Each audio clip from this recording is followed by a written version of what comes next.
এই মাদ্রাসার প্রতিষ্ঠার জন্য। সকলকে আল্লাহ পাক জান্নাতুল নসিব করুন, আমিন।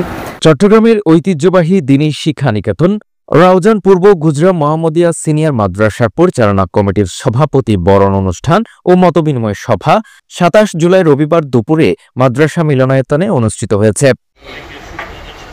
এতে প্রধান অতিথি ছিলেন মাদ্রাসা পরিচালনা কমিটির নবনির্বাচিত অ্যাডহক কমিটির সভাপতি বিশিষ্ট শিক্ষা অনুরাগী ও সমাজসেবক মোহাম্মদ জাহাঙ্গীর হোসেন। বাবা, আমার জ্যাঠা সবাই এই মাদ্রাসার সাথে সম্পৃক্ত ছিল একদম আমাদের ছোট থেকে। আমরা দেখতেছি সব মিটিং ইয়াতে সব ওনারা থাকতেন। তো এটা আমার জন্য খুবই গর্বের বিষয়। তো আরেকটা জিনিস যেটা বেশি জোর দিয়ে বলবো আমি, এই মাদ্রাসার প্রতিষ্ঠার জন্য হযরত মৌলানা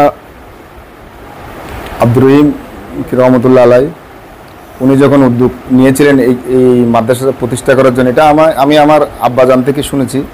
এখানে নাকি এই ইয়াতে খুবই মানে কুসংস্কারপূর্ণ একটা জায়গা ছিল, মানে লেখাপড়ার কোনো ইয়েই ছিল না। তারপরে আমার এখানে একটা বলিগালার মাঠ এই ধরনের আমার আব্বা বলছিলেন আর কি।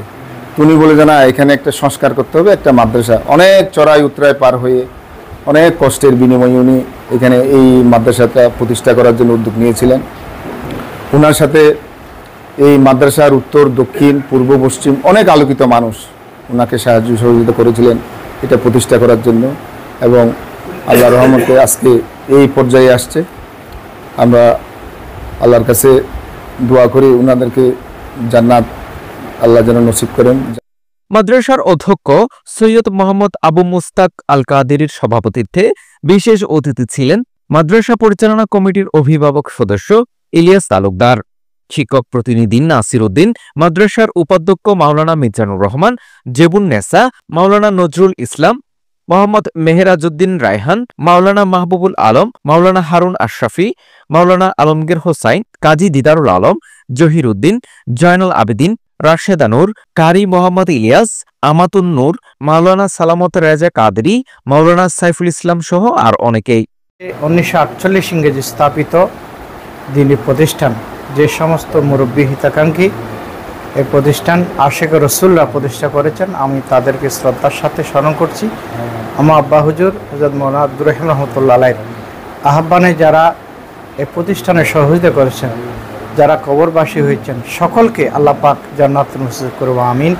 আমরা সমগ্র রমজানে এবার দ্বিতীয় স্থান অধিকার করেছি দাখিল পর্যায়ে। তো আগামীতে প্রথম হওয়ার জন্য আমাদের প্রচেষ্টা থাকবে প্লাস সহ। আমরা এই প্রতিষ্ঠানকে একটি আধুনিক মডেল প্রতিষ্ঠান রূপান্তরিত করার জন্য আমাদের সম্মানিত শিক্ষক যারা উপযুক্ত, যারা অভিজ্ঞ শিক্ষক রয়েছে, তাদের দক্ষতা কাজে লাগাবেন। এই প্রচেষ্টা ইনশাল্লাহ আগামীতে হবে ইনশাল্লাহ। আর এলাকাবাসী এবং প্রবাসী ভাইরা যারা সহযোগিতা করতেছেন, যিনি প্রতিষ্ঠান আমাদের এতিমখানা রয়েছে, হেফজখানা রয়েছে, হেফজখানা আন্তর্জাতিক মানের হেফজখানা। এখানে আমাদের 3 জন টিচার রয়েছেন হেফজখানার মধ্যে। পাশাপাশি হেফজখানার পাশে একটা নুরানি প্রতিষ্ঠান প্রতিষ্ঠা করার জন্য পরিকল্পনা রয়েছে। সামনে আমাদের সম্মানিত শিক্ষকদের যাতে সুযোগ সুবিধা বৃদ্ধি পায়, আমি বর্তমান কমিটি যারা আসছেন তারা একটু চিন্তা ভাবনা করলে ইনশাল্লাহ সামনের দিকে আমরা এগিয়ে যেতে পারবো। তো আমি আবারও